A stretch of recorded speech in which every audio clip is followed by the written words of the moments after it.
அன்பிற்கு இனிய அனைத்துலகில் வாழ்கின்ற அனைத்துலக பார்வர்ட் பிளாக் பக்தி மார்க்கின் சார்பாக பக்த கோடிகள் அனைவருக்கும் எனது அன்பான வணக்கங்களை தெரிவித்துக் கொள்கின்றேன். இன்று ஒரு தகவலாக உங்களுக்கு என்னுடைய அனுபவத்தை உங்களுக்கு தெரிவிக்கின்றேன். உடலில் எந்தவித நோயுமின்றி நன்றாக இருந்தேன்.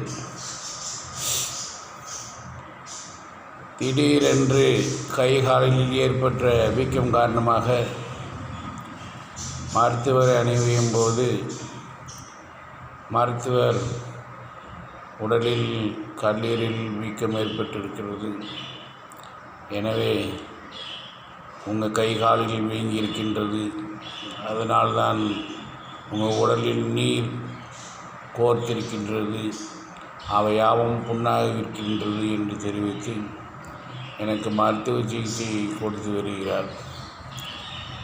இதுக்கு நான் ஏன் இதை சொல்கிறேன் என்றால், உங்களுடைய மருத்துவத்தின் எதிரி என்றால் முன்னாடி வந்தால் அடிப்பான், விழுந்தால் கீழே விழுவும், தடுமாறினால் எங்கிருந்தாலும் எப்படியோ ஒரு பக்கம் துன்பம் வரும் என்று நினைத்திருந்தேன்.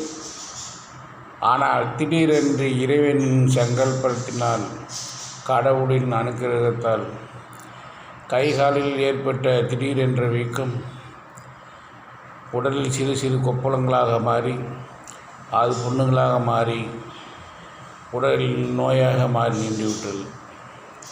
ஏன் இந்த நிலை என்று யோசித்து பார்க்கையில், இறைவன் எப்பொழுதும் எந்த வடிவத்திலும் வருவான், எப்பொழுதும் காப்பான், எப்பொழுதும் துன்பங்களை தருவான் என்பதற்கு இது ஒரு உதாரணமாக இருக்கின்றது என்பதை உங்களுக்கு தெரிவிப்பதற்காகவே தெரிவிக்கின்றேன். மற்றபடி உங்களுடைய அனுதாபங்களுக்காகவோ உங்களுக்காகவோ நான் இதை சொல்லவில்லை.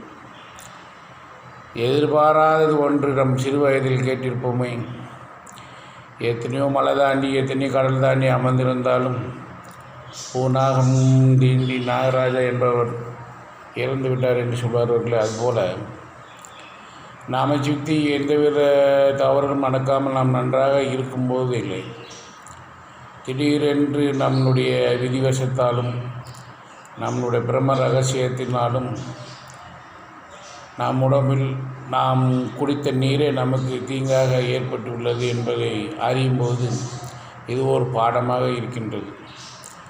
நான் தினமும் அதிகப்படியாக தண்ணீர் குடிப்பவன் இல்லை, தாகம் எடுத்தால் மட்டுமே குடிப்பேன். என்னை வற்புறுத்தி குடிக்க சொன்னவர்களிடமே நான் இதை தெரிவித்தேன். டாக்டருடைய அறிவுரையும் ஆதாரமாக காண்பித்தேன். இருந்தாலும் சில காலமாக உடம்பு அதிகமாக பெருத்து விட்டதால் குரட்டைகள் வாய் திறந்து விடுமாறு ஆகிவிட்டது.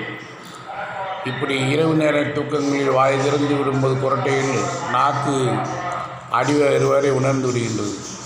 உணர்ந்து விடுவதால் அதை சரி செய்வதற்காக சிறிதாக குடித்த 1 லிட்டர் தண்ணி இரவு நேரம் என்பதால் எந்தவித அசைவும் இல்லாதனால் அந்த தண்ணீர் உடலில் வெளியேற வழியேதுமின்றி பல்வேறு இடங்களில் நம் உடலில் செல்ல வேண்டிய நீர் பாதையில் போய் சென்று விட்டது. அப்பாடி நீர் பாதையில் இப்போ அதிகமாக நீர்கள் சேர்ந்ததால் உடலில் துன்பம் ஏற்பட்டு விட்டது. எனவே நோய்கள் எப்படி வேண்டாலும் வரலாம், எப்படி வேணாலும் உருவாகலாம், எப்படி வேணாலும் மறையலாம் என்பதை உணர்ந்தேன். அதை உங்களுக்கு தெரிவித்தேன்.